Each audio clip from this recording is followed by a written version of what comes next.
When you're in real estate, chaos is not an if, it's a when. Deals fall apart, clients freak out, lenders ghost you. Does that sound familiar? I know you've been there. You're a few days before closing and your client decides to let you know that they found this great deal on furniture for their soon-to-be new home and they had to purchase it. Or the lender suddenly goes silent just a little bit before closing. Welcome to real estate. Here's the thing, stress is always going to be a component of the real estate industry. It's the nature of the business.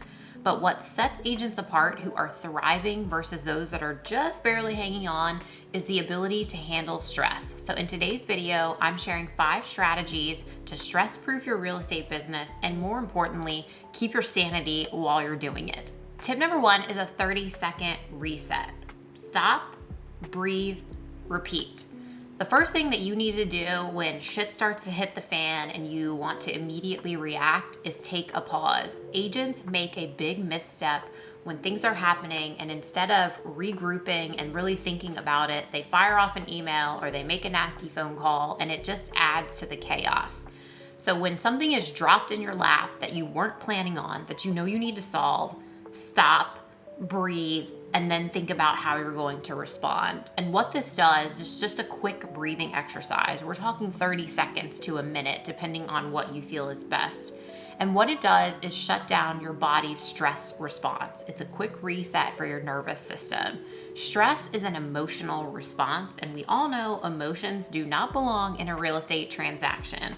So you want to get control back when you're blindsided by your client telling you they just bought new furniture, or the lender dropping some last minute condition to get the loan approved. You want to be able to respond with a productive response versus an emotional response. Tip number 2 is control what you can and stop stressing about what you can't. Most agents waste so much time and energy worrying about things that are completely out of their control, and it's a fast track to burnout and pure exhaustion. When you find yourself spiraling and feeling super stressed out, put things into 2 categories. Things you can control, things you cannot control. And it really is that simple. You cannot control the appraiser's opinion of the price. You can't control how slow the lender is to get back to you. You can't control the seller's emotions or even your own client's emotions. But you can control how you communicate with your client. You can control your problem-solving skills. You can control how you are approaching your clients and walking them through what is inevitably going to be a stressful time in their life. You have to be able to control the situation and your own actions and not worry about it when it's something that is completely out of your control. And if you're feeling stressed out, feeling like you're spiraling with things that are not within your control, sit down, make a quick list of what you can do to make things better and can control, and then make a list of the items that you simply do not have control of. And what this quick exercise does is give you clarity and give you some power back so that you don't feel like absolutely everything is completely spiraling. Tip number 3 is have scripts for when your clients inevitably freak out. Half the battle of a real estate transaction is managing client emotions. We often become therapists, and it really is part of our job. So you want to be prepared when common freakouts come up from your clients. An example would be a low appraisal. It happens, fortunately not too often, but it's inevitable. So I'm not a big fan of regurgitating scripts, but I do think that you need to have framework to be able to get your clients to look at things a little bit differently. So if they're freaking out about the low appraisal, you can come to them and say, listen, we've got options. We can challenge this appraisal and see if we can get it amended. We can look at some different options with your lender. We can renegotiate. Every deal is of course different, so you want to apply it to the current deal, but you have in your tools what you can do to help your client through this. Same thing if you get a home inspection report back and the client freaks out and you're looking at it going, this really is fairly common. Let's focus on the larger repairs, itemize that list for them, and give them a path forward instead of just letting them spiral and talk in circles when not getting to an actual solution. When a client panics, you need to be able to bring them back to reality as fast as possible, and having these in your tool belt will help you respond in a productive way and get things back on track. Tip number 4 is having a plan for worst case scenario. Most agents have a fear of worst case scenario, but then they don't have a plan for it.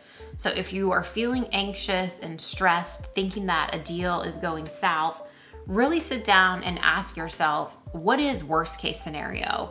And sometimes the worst case scenario is you needing to let your client know that they should withdraw from this deal, in your opinion. It really depends on the situation, but fear breeds on uncertainty. That's when our minds are just taking off running with all of these different scenarios. But the minute that you put a plan in place for worst case scenario, if that's what happens, then you immediately get control back because you know, okay, if things really go south, an absolute worst case scenario happens, this is what my next move is going to be. Tip number 5 is taking a big picture view. One deal is not your entire career. And I know that can be easier said than done because sometimes it really feels like it is. We get invested in these deals for our clients. We care about our clients. We want things to work out for them. But the reality is, one deal is not your entire real estate career. So you have to pause and think about it. Will this matter in a year or 5 years from now? Will this make or break me with this client? The answer is no. Even if the client walks away saying, oh, this agent was terrible, it's not going to make or break your career. If you know that you have done everything that you can for said client, you have to look at it from a bigger picture and know that that doesn't define your entire real estate career. Not one single deal will ever define your entire real estate career, good or bad. So take a big picture view. Try not to stress out so much about one deal when you are going to have years and years worth of deals in real estate. The truth is, you don't just magically become calm under pressure. You train for it. You take those 30 seconds to pause and breathe before you respond. You know exactly what to say to a client when they're spiraling. You worry about what you can control, not what you can't control. And this doesn't happen overnight, but I promise you, if you implement even one of these habits into your business on a regular basis, you will not only find that you're calmer because of it, your clients will see that too. You will be calm under pressure, their shock absorber throughout the transaction, and that's going to create smoother transactions for you in the long run. If you got some value from this video, please consider hitting that like button. If you have any questions, drop them in the comments below, or you can reach out to me on Instagram. You'll find me at Amanda S. Davidson. Until I see you on the next one, thanks for watching.